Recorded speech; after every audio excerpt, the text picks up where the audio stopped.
Join the movement. Go all electric with Pure Electric.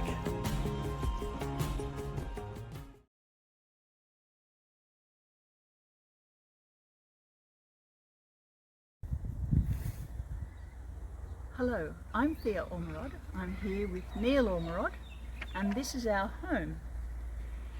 We acknowledge first that we're on Bidjigal country of the Darug Nation, and we pay our respects to their elders past and present.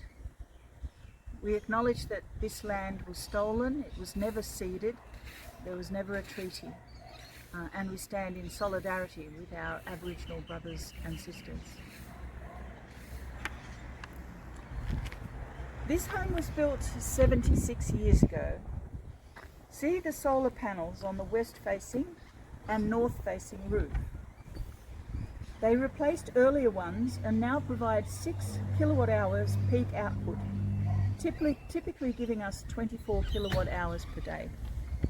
Even with charging electric vehicles, we export between 5 to 12 times as much electricity as we import.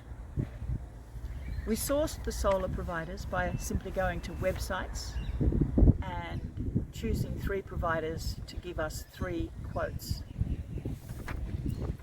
See also our BYD, which is mostly charged from the solar panels.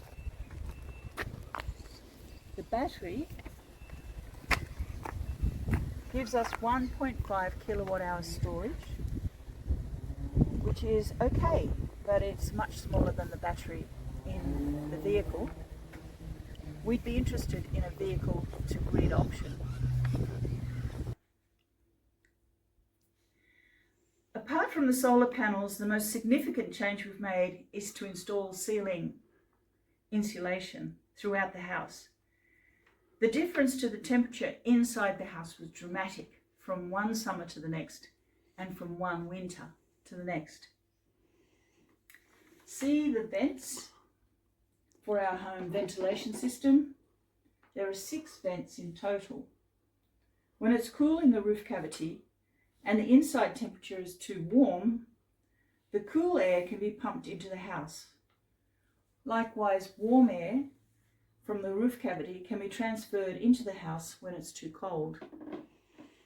All very energy efficient. To be honest though, it's much more, it works much better for us to put on the air conditioner. In the heat of summer and the cold of winter, air conditioners make much more difference than the vents. The units were chosen for their high efficiency. Also, we find the dehumidify setting, rather than the chill setting, is usually enough to make the real field temperature cooler in summer, and it uses less power.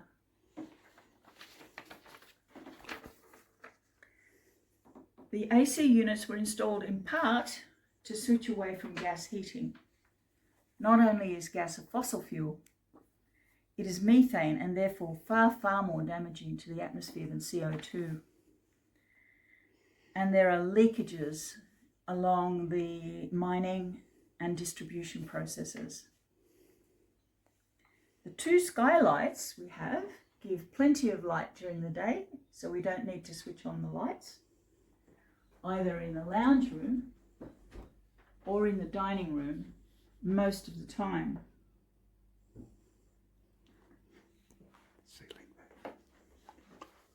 The ceiling fan is often all we need, even apart from vents or the air conditioning.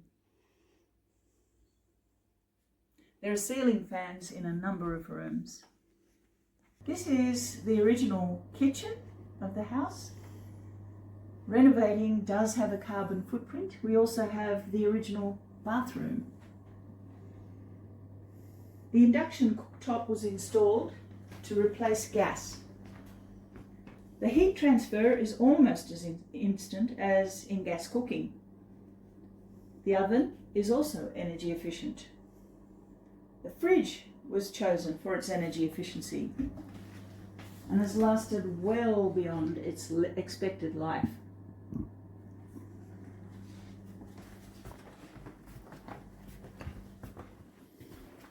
Again, the washing machine was chosen for its energy efficiency. The salesperson said it should last 6 years.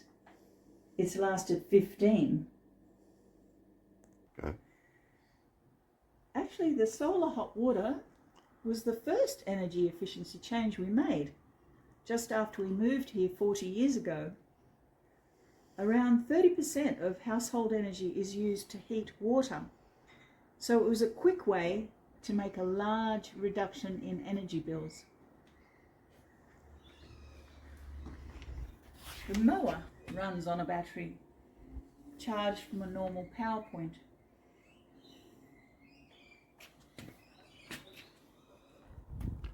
It's also good because it's not smelly. We compost all vegetable scraps in the old concrete barbecue. This practice prevents methane emissions that would otherwise come from the same waste going into landfill. This is our water tank. It's actually our second water tank. We have it mainly to conserve water, but it also has something, it saves a certain amount of energy because otherwise water has to be pumped to the house, filtered. Having water on the site is more energy efficient also. It's also a great adaptation to the fact that we are going to be getting into worse and worse climate change. That's it.